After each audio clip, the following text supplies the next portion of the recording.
Hello and a very warm welcome to this G7 Cancer Conference. The focus today, of course, on poor prognosis cancers. From resignation to revolution. And that's the key word, isn't it? Revolution with a capital R. So many people around the world counting on us, counting on you to make sure that we're moving forward when it comes to improving outcomes for people suffering from poor prognosis cancers. My name is Seamus. I'm the moderator and MC for today. And you know, when I was coming here this morning, I thought of my late mother who lost a battle against cancer. And she said, you know, I don't condone battles, fights, and wars, but in this case, I make an exception. And you know, this is a battle worth fighting, and those doctors are fighting the good fight. And I always remember that term, we are fighting the good fight. And I'd like to start with a round of applause for all of the people around the world who are actually fighting the good fight, trying to improve outcomes for people facing poor prognosis cancers. A round of applause for all of the healthcare professionals around the world. So welcome to all of you in the room here in Paris, and also welcome to all of those who are joining us online. I think there are just as many people joining us in the room today as those who are joining us online. So welcome to all of you as well. And we have a full day, lots of topics, lots of different panels. We are looking at lots of different topics as we try to get this communication going. The initiative, the G7 Cancer Initiative, quite new, launched 2 years ago. And this is one of the events. It's really trying to see the faces behind the research, the faces behind the development we're all hoping for. And so we have lots of topics on the agenda, from the biology of tumors to the treatment, to the use of artificial intelligence, also screening, prevention, clinical trials. The agenda is full. And without further ado, I'd like to call on the French National Cancer Institute President, Professor Norbert Ifra, for some welcoming remarks, and also to explain perhaps a little bit about the initiative. Welcome.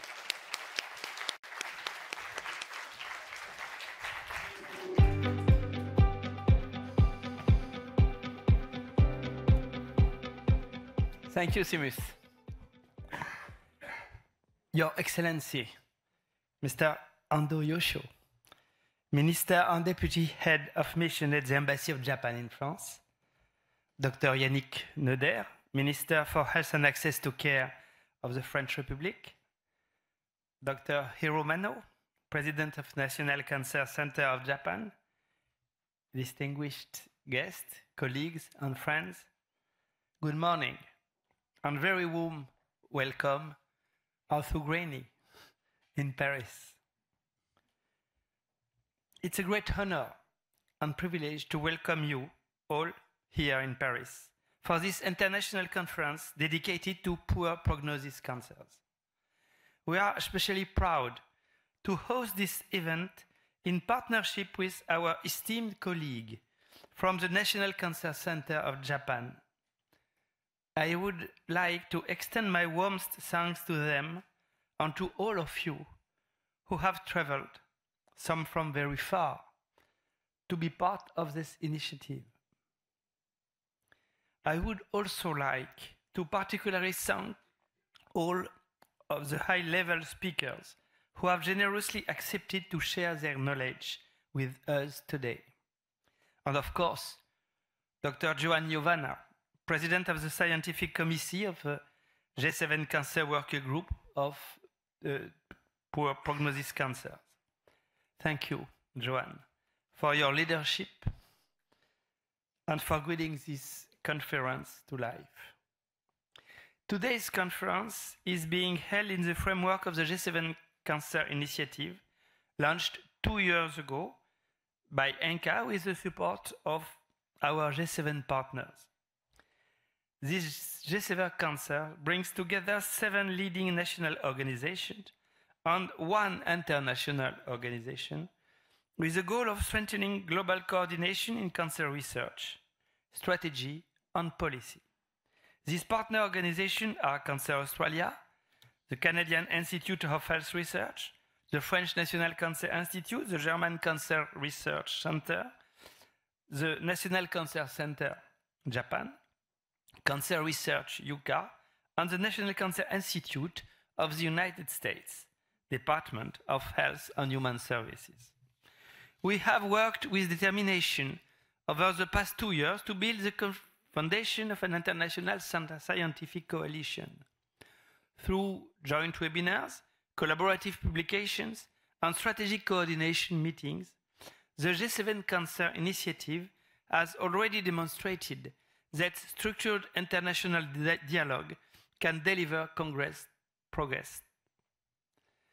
Today's focus, poor prognosis cancers, is not just another topic on the agenda. It's one of the most urgent and under-addressed challenges in oncology. These cancers account for more than half of cancer-related deaths. Yet, they receive only a fraction of research attention and investment. They often combine low survival rates, limited therapeutic options, and high variability in access to care, creating a triple burden for patients, for families, and for health systems. This lack of visibility stems from scientific complexity, fragmented care, and structural underfunding that have historically surrounded this disease, making coordinated international action essential. This conference is therefore not only an opportunity to share knowledge, but a call to collective action. Our ambition is in line with national strategies. In France, poor prognosis cancer are a key focus of our 10-year cancer control plan. Over the past 3 years, we have invested in targeted initiatives, clinically annotated biobanks dedicated to these cancers, a special high-risk, high-gain call for innovative research, and the establishment of national cancer networks of excellence for each major group of poor prognosis cancers.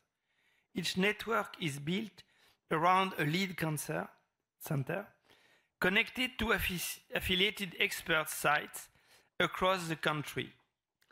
Their mission is to improve patient care by spreading medical expertise, by closing gaps in care pathway, and increasing participation in clinical trials. These national efforts serve as a foundation for broader international cooperation. We will take a decisive step forward with this conference and the work that follows. Tomorrow, our G7 Cancer Scientific Committee and top-level experts will meet on building on what we will be shared today. They will work on a roadmap that we hope will guide research and investment for years to come to improve outcome for patients with poor prognosis cancers. To officially open this conference, we will now hear a video message from Dr. Yannick Neuder, French Minister for Health and Access to Care. We are also honored again to welcome His Excellency Mr. Ando Yoshio, Minister and Deputy Head of Mission at the Embassy of Japan in France, who will share a few words with us. This will be followed by a short video message from our friend Dr. Hiro Mano, President of the National Cancer Center in Japan. Once again, welcome. Thank you for all for being here and for sharing the conviction that collaboration across borders is necessary to win. Thank you.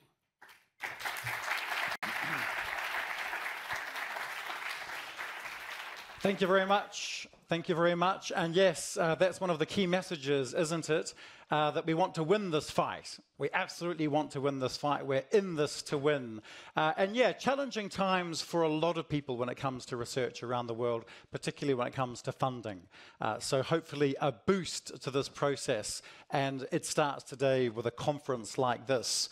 As we heard, we're now going to have a message from the French Minister of Health and Access to Healthcare in France, Dr. Yannick Neuder.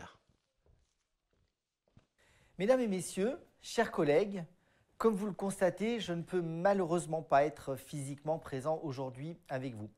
Croyez-le bien, je le regrette vivement. Je tenais cependant à vous adresser ce message à l'occasion de cette conférence internationale consacrée au cancer de mauvais pronostic dans le cadre du G7 Cancer.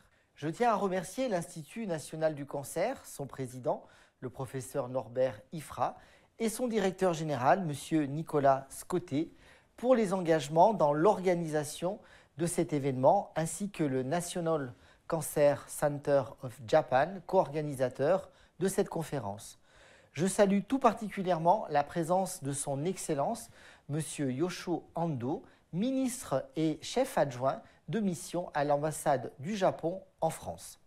Je souhaite également remercier l'ensemble de nos partenaires internationaux du G7 Cancer pour leur engagement constant à nos côtés.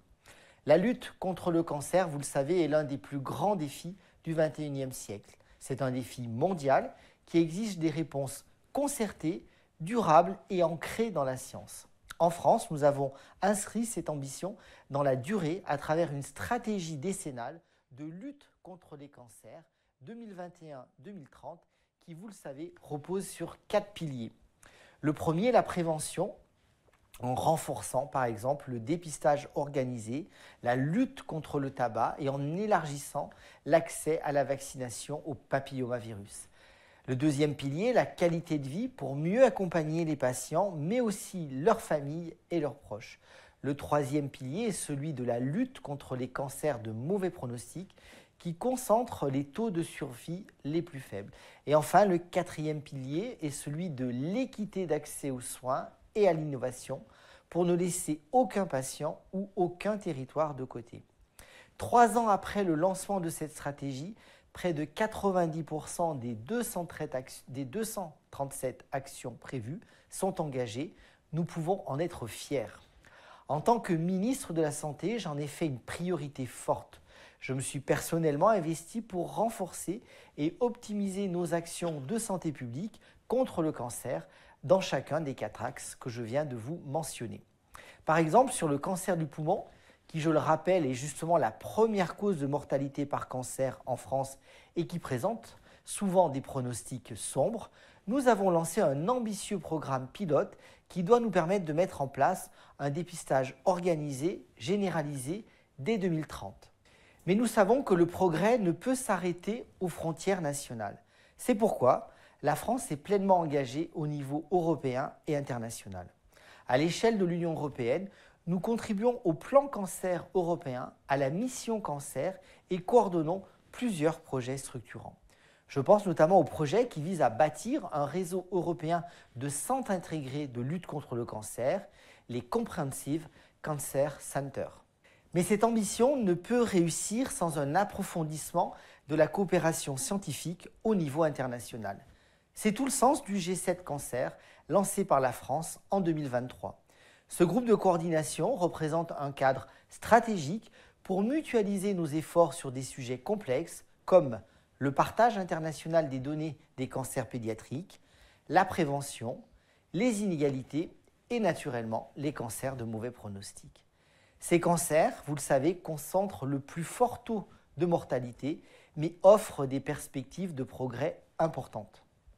Leur complexité, le manque d'options thérapeutiques et les inégalités d'accès aux soins qui persistent malheureusement en font un défi majeur.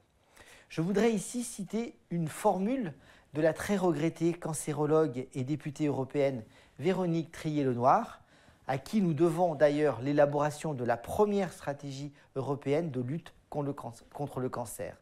Véronique disait « Le cancer est une injustice individuelle et sociale. Le cancer nous concerne tous, pourtant nous sommes totalement inégaux vis-à-vis de la maladie. » Je crois que cette phrase résonne d'autant plus sur ce sujet difficile des cancers de mauvais pronostic. C'est pourquoi, je l'affirme, y faire face est une responsabilité partagée qui appelle une mobilisation collective. La proposition de loi visant à créer un registre national des cancers nous permettra d'élargir et d'approfondir notre connaissance de ces cancers de mauvais pronostic.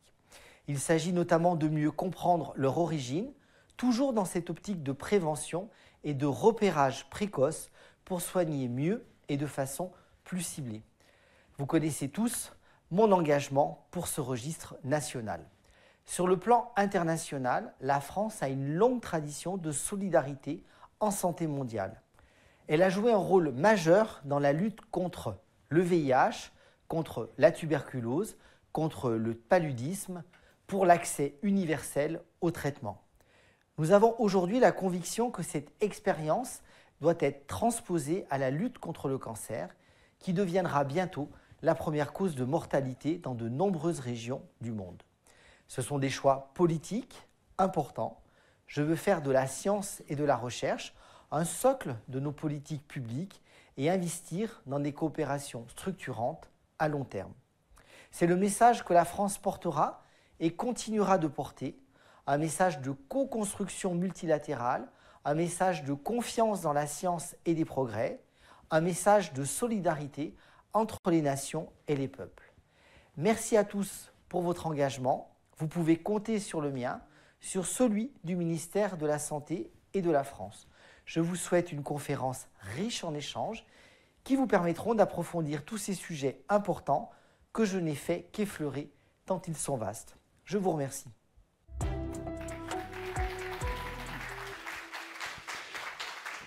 Thank you very much for that message, Dr. Nerder.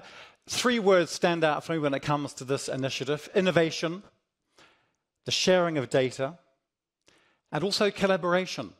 And it's with that word that I'd like to introduce the Deputy Chief of Mission at the Embassy of Japan in France, Minister Yoshio Ando. Welcome, warm round of applause.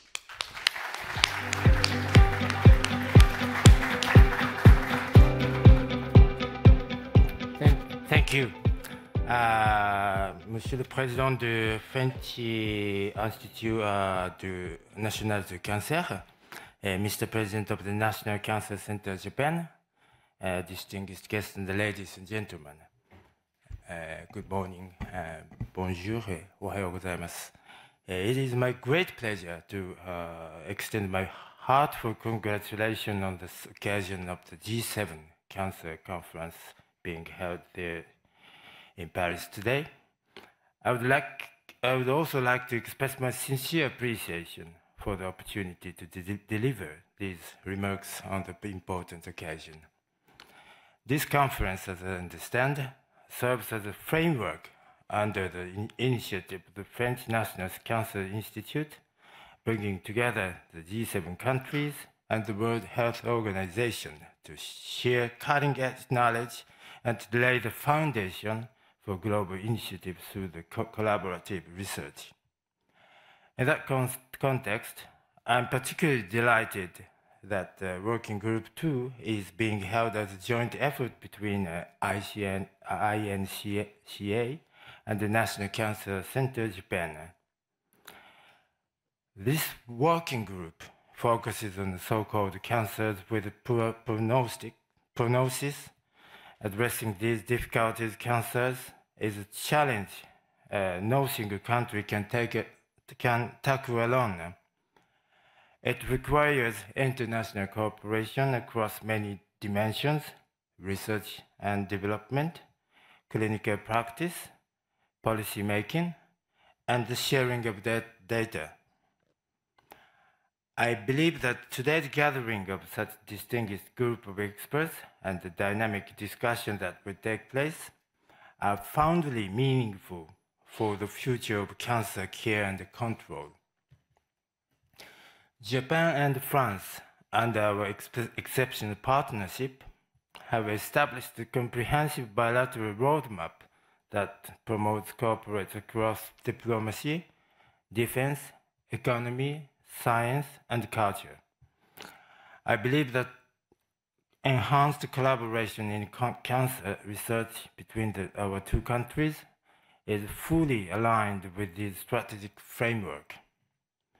I also understand that the National Cancer Center Japan and the French National Cancer Institute have been working closely together under a memorandum of cooperation signed in 2014. I sincerely hope that the strong ties developed over the years will continue to deepen and evolve through such international frameworks as today's conference. In conclusion, I would like to express my hope that this conference will not only further advance Japan-France cooperation, but also lead to concrete actions through the G7 framework, as countries share their experience and challenges toward a common goal. Thank you very much.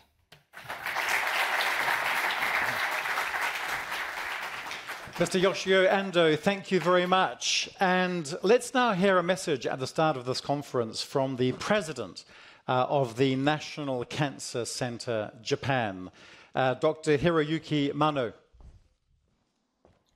Bonjour, good morning. This is Hiro Mano from National Cancer Center Japan. I'm so delighted to open this G7 Cancer Conference in Paris, co-hosted by French National Cancer Institute and National Cancer Center Japan. This time, we focus on cancer subtypes with poor prognosis. Recent evolution in cancer treatment drastically changed the landscape of patient journey. For instance, 5-year survival rate of all cancer patients in Japan is now 64%. We do have, however, many cancer subtypes without effective new treatment.